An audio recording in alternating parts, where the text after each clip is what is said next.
straight for them to come, or? Hilchos Taruvos, Siman Sadi Tes, continuing with Sif Daled.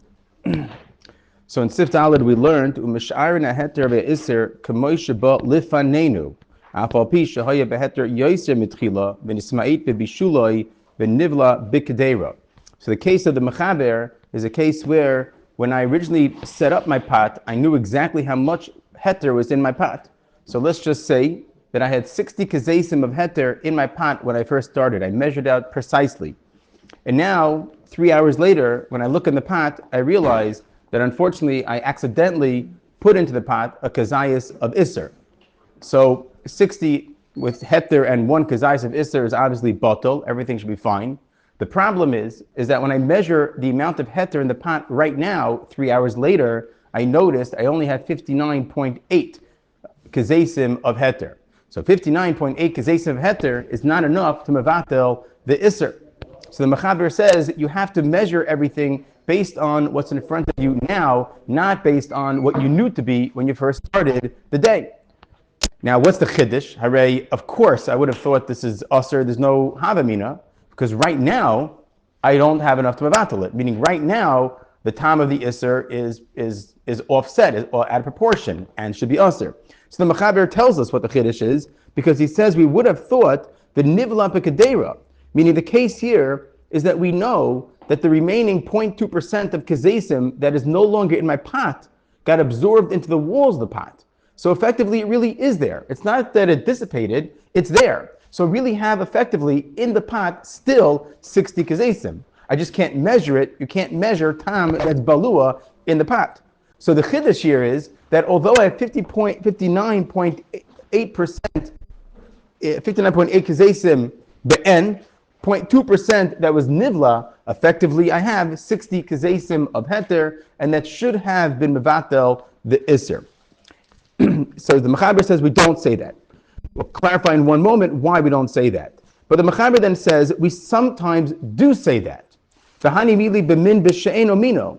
we'll call it a chumrah. This chumrah that we don't allow you to mitzaref the particles that were nivla b'kedera, that chumrah is only said by min b'minoi. Sorry, min b'sheino minoi. So if I have a pot of, let's say, water, easiest case, and I throw a piece of nevelin or any other sauce, it doesn't make a difference, beans and whatever, regular cholent, and I throw into the pot a piece of meat, of nevela, so that's min b'sheino mino, and that's when this chumrah will apply. Aval imhu min b'minoi, then misharin gam masha bala kedera b'oim b'dofne kedera. If, however, you're dealing with a case of min b'mino, it's all meat. You have 60 kazesim of shchuta and 1 kazayas of nevela, min b'mino, and they taste exactly the same. So then we do say this principle that we will allow you to use that which was nivla b'kedera. So if I began with 60 kazesim of heter of shchuta, and then I throw into the pot 1 kazayas of nevela, and the heter was nivla, and now when I'm measuring it, I only have in front of me 59.8 kazesim of shchuta, and I know that 0.2 was nivla b'kedera. I can mitzaref the two things together to mevatel the Isser. That's the chiddush of the Mechaber. Umesharin b'oimid yafeh. He has to do this b'oimid yafeh. I have no idea how to do b'oimid yafeh. They don't ask me how to do this stuff. But you have to be misharin b'oimid yafeh because you have to determine the amount that was absorbed in the walls of the pot. Do you have any idea how much food was absorbed in the walls of your pot? I don't. B'oimid yafeh means you can be generous. Oh yeah, be generous. Meaning you like liberal about it. Okay, you don't have to be so medactic.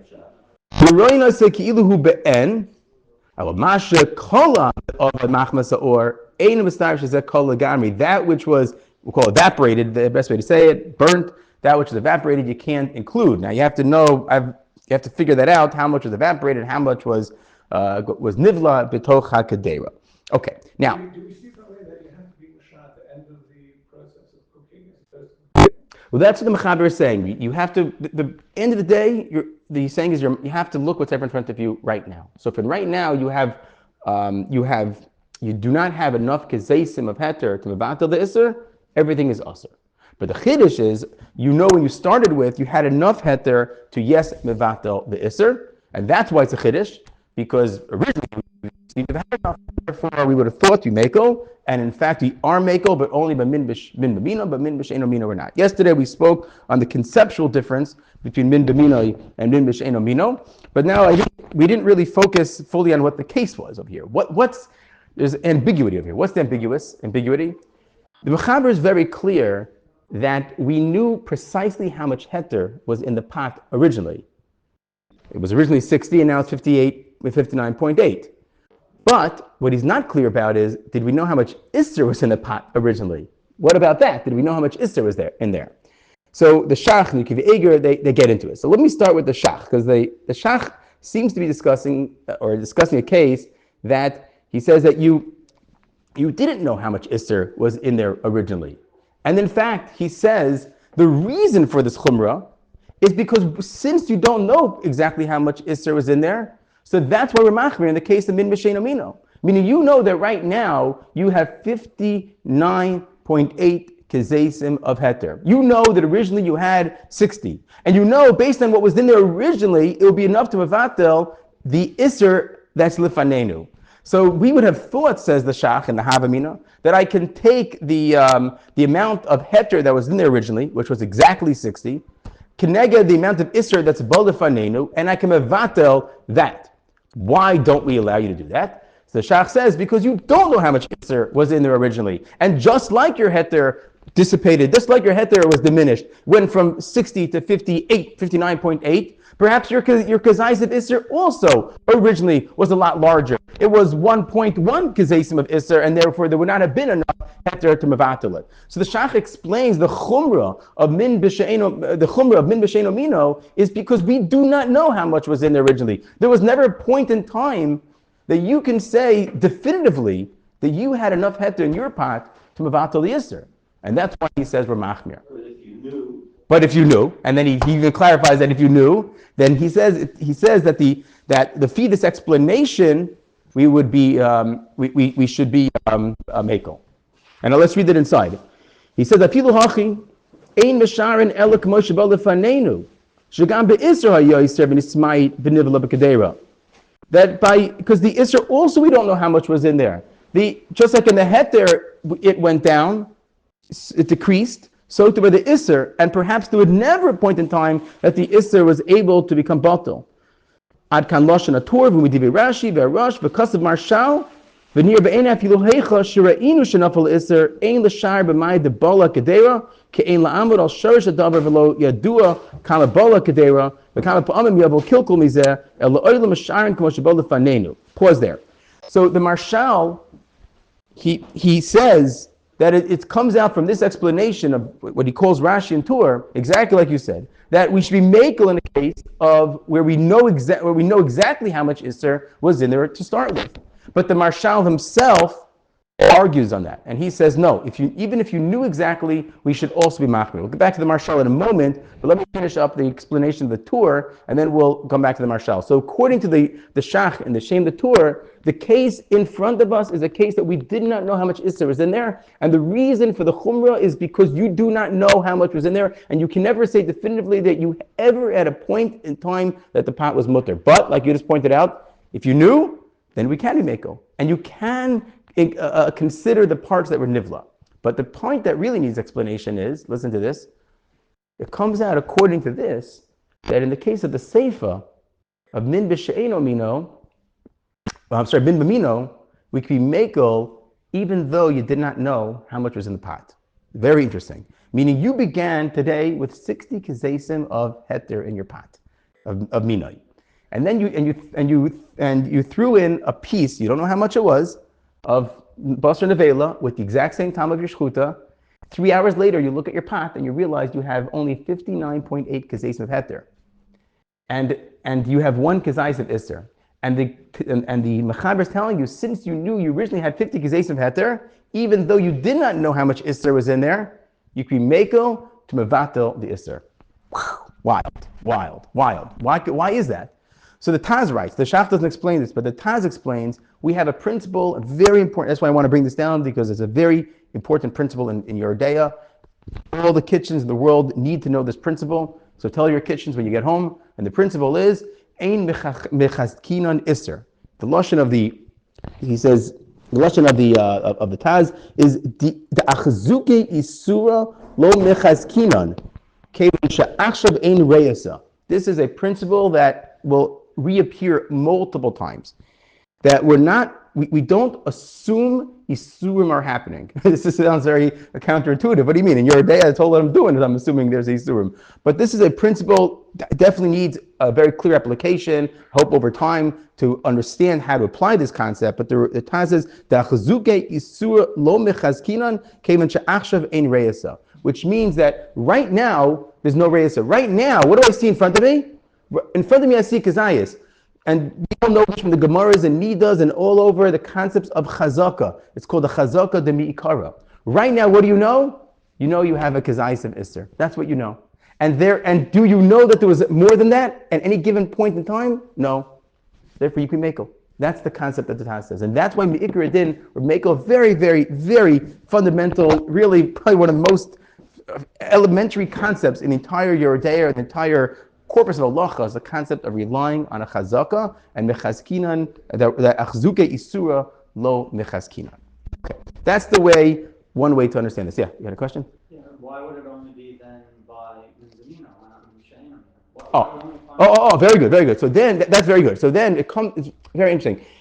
It comes according to the Taz, I just want to be very, very important you said that, by min b'mino, he says, like whenever we have these cases, there's a chiluk, you always have to wonder which one is the maker adin and which one is the exception. Meaning it could have been that bin b'mino is just a kula because it's a drabanan, and bin b'she'eno mino is a maker, is maker adin. Intuitively, I would have thought that, but it comes out according to the Taz that the reason why we're machmir by min b'she'eno mino sounds like it's just a chumrah. That's all. Because it's a deraisa, Chazal were machmir. They were machmir, and you can understand why because it can get confusing. But without the Taz, I would have thought it was the opposite explanation. But min b'she'eno mino, we're machmir mikra din, not because of confusion, just because you don't have the right to be makel. You don't know how much was there. But by min b'mino, we're being makel because Chazal said, you know what, since it's a Rabbanon, it's confusing, we're going to But according to the Taz, it comes out, the chumrah of min b'she'eno mino is a chumrah. Mikra din, we should have been makel. Yeah, in a chanami, very, very, very chashav v'hara. That's all in the world of the tour, the way the Shach brings it down. But as Yomi points out, and really it's already mashma in the Taz, in the Shach himself, that there's another way to learn this machaber. And the case of the machaber was a case that you did know how much Isser was in there. Listen to this. Meaning when you started your day off, the lady when she was cooking, she measured out all of her water, and she measures out her piece of meat, which now she found out was an avela. And she had 60 kazesim in this side, 1 kazayas in this side, mixed them all together. 3 hours later, oy gevalt, I put an avela in there. They measure it, you don't have enough. I'm sorry, you have 59.8 kazesim heter, you just missed the mark. Everyone's like sitting there crying, we just missed the mark. You have 1 kazayas of Isser, I'm sorry, you can't mevatel. But comes along the woman, she says, but I put in originally 60 kazayas of heter and 1 kazayas of Isser, which means that I know as a fact that only the heter was nivla and the Isser was not nivla. So now, according to that, we have to explain what's happening here. Meaning the Yomi says that was the case. The case was even though you knew how much Isser was in there at the start, and you did not know how much and you knew how much heter was in there to begin with, afal pikein were machmir. That's what comes out. Why? Why we machmir? The Yomi points it out. And really, when you think about it, the Shach is also saying it, but more like he more infers it. But the Yomi spells it out. Why is that?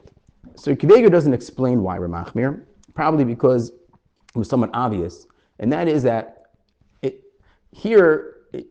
it's a tremendous akula to assume, if you think about it, the whole concept that, oh yeah, sure, I could mitzdarif the particles that were nivla in the pot. Do you really know how much was nivla in the pot? Anybody? I don't know. I mean, have you ever tried? How do you measure such a thing? I can't even bring it to a laboratory. I don't even know what to do. So the whole concept of relying on the beliyas in the pot is a tremendous kula and a tremendous chiddush. So we can understand. In the case of the Reisha, which is min b'shein amino. Chazal are effectively saying is, you are not entitled to use the particles that are nivla in the pot because you don't know how much was in there. And we spoke this out yesterday as well, right? So in this parish we do. Well, no, because it could be things were evaporated. No, we said already that if it could be that about, then you can't say. Right, so yeah. So I guess the idea is that it's hard to be medactic exactly. You're going to assume that there was always a certain amount that was nivla and a certain amount that was evaporated. I don't even understand on how you start calculations. But one thing is for certain, even those people who are experts in determining such a thing, that expertise can't go to precision of what we would require in the halacha. And maybe in some cases you don't need that precision, that's okay. But in some cases that precision will make all the difference, right? So therefore, Chazal are saying is, you're playing with fire, no pun intended, right? And they say, let's not do it. So potentially we could do it, but we don't really know. And there's too many mistakes that can happen, and that's why we're machmir. But that's the chumrah of the Shulchan Aruch, is a concept of we don't know how much was nivla. As the Masha'in came by min b'mino, we're going to say also, even though you don't really know, but you pretty much do know, and we're going to rely on that assessment of the person. Okay. The ideas of Taranobis here, is this playing a role? I don't think so, no. In the case of the Panenu? I don't think so, because and the only question is how much was in originally. Yeah, that's really the question. And we were saying originally, we really, how much was in there originally and how much is really in there now that is nivla in the Kedera. So it's not really a shaila of Noida. I don't think so. Yeah. Okay, but these two explanations are very fascinating, and they're very different from each other. These two explanations of the Mechaber. What we're definitely not saying is that if it was batel when you started, in the second shot that you Yeah. the second mahalach that you gave, where it was known that it was originally 16 and 1. Yeah. So there's no side that we're saying that, well, it was batel when you first started cooking, so it should continue to be batel. No There's side. no side to say that. Why not? I think it's a good question. I think the reason is because as long as it's be'en, the thing will keep throwing at time. So that's probably the reason. Yeah. And by the way, when I first read the Shulchan Aruch, before anything, I thought that's all the Shulchan Aruch was teaching us. But if you think about it, then it's very bizarre. So then why are we making by min b'minoi? Also, when you realize that he does throw in that whole thing of nivla b'kedera, which means that he's alerting us to the fact that the chiddush here is beyond that. The chiddush is that we are not being mitzdarif what's in the pot. Sifei. New topic. It's not it's sauce, it's pull at the end. So if it's, Not it's supposed to be a piece of. that might be different if it's sauce, right? It's easier with a piece of meat. I have to think about that. If it's sauce, that's a good point. That is a very good point. Yeah, very, very good point. Ein mevatlin iser lechatchila. It doesn't get easier than this. The Mechaber says you can't mevatel an iser lechatchila. Okay, there's a very lengthy if, so we're going to go line by line and explain it. Very bekitzer, there's a machlokes the Shach brings down by mevatel iser lechatchila, whether that's iser de eraisa or an iser de rabbanon. He brings down that the Ravid is of the opinion that the iser mevatel iser lechatchila is a deraisa, but he points out that come out the other place, and really that's the consensus in the Rishonim, is that the Isser of Levatel, Isser Lechatchila, is an Isser D'Rabbanan. Why is it an Isser D'Rabbanan? It's one of those things that you can give an explanation to, but it's so intuitive. I would like to say, if I was a rabbi, I also would create this Isser, right? There's some Yisurim that, I also would have done it. It makes sense. The Torah says, don't eat a nevela. So the Torah doesn't want us creating tricks on doing that. So Chazal say, aim about the Nisr lechatchila. Another simple explanation why Chazal would do this is because it's Bali de toast. You can make mistakes on the matter. Another reason is because you're going to be makel on Yisurim. And we know this a lot. We always make fun of our own loopholes. We have loopholes in halacha. I don't like the word loophole, but we use that word anyway to get out of certain halachic shailas. And generally speaking, that's not the attitude that Chazal want to encourage. The afilu nafal l'soich heter she'ein bo shir levatlo ein mosifin alav heter kedei levatlo. The Mechaber discusses now a new case, a related case, is that the Isser already fell in, and now you want to be marbeh. So in the first case, I have my cholent, I have 60 kazaisim of cholent, and I have one kazais in the veil on the side. And everybody's like, well, what are we going to do with this nevela? We might as well just throw it in, right? So that's ein mevatel neder lechatchila. That's really evil, right? That's the evil guy. And why am I doing that? Because I want to mevatel my isser and I want to add it. In the second case, it was more of a rachmanis. I have a cholent, I have the nevela on the side, 58 kazesim of heter, my nevela falls in, everybody's freaking out, the cholent's usher, no cholent. So comes along the lamdin in the corner and he says, I have an idea, let's throw in 2 kazesim of heter and let's equal this thing out and call it a day. So we're not doing it because I want to mevatel the isser, because it'd be so geschmack to have some awesome nevela in there and tell my friends about it. And it's simply, it's hefs and moment. I just want to save myself. My cholent is usher to eat. So, maybe there was a havamina that would be mutter. Over ubitloi, oy shariba olav. If the guy did that, if he did this, isser, or he was marbe, im b'shogeg mutter. If this was unintentional, it's okay. Mutter to eat. Im b'mezid. If you intentionally did this, usher lemavatel atzmai imhu shelo. If you did it, it's usher for the guy who did it. Imhu shaloi, v'chein lemishin is batel bishviloi. Let's pause there. So if you do it intentionally, the Mechaber mentions 2 cases that he's going to asser the food, or to the person who the food is usher to. The first case is lemavatel atzmai imhu shaloi. So if I'm mevatel my own food, I can't eat my cholent. Number 1. Number 2, lemishin mevatel bishviloi. What does that mean? I come into your house and I noticed in the corner of your kitchen you have a piece of nevela and you have your cholent cooking. And I said, you know what? I'm going to do you a favor. I like you a lot. You can't mevatel the isser, but I'll mevatel the isser for you. And I'll tell you about it later on. Shabbos morning, right before lunch. By the way, you got some nevela in your cholent today. It's really geschmack because it's mevatel. So you can't eat it now. Sorry. Now, why is that? That's not fair. I just, you didn't want to mevatel it. It's Klapa you, it's like shogeg. You didn't intentionally mevatel it.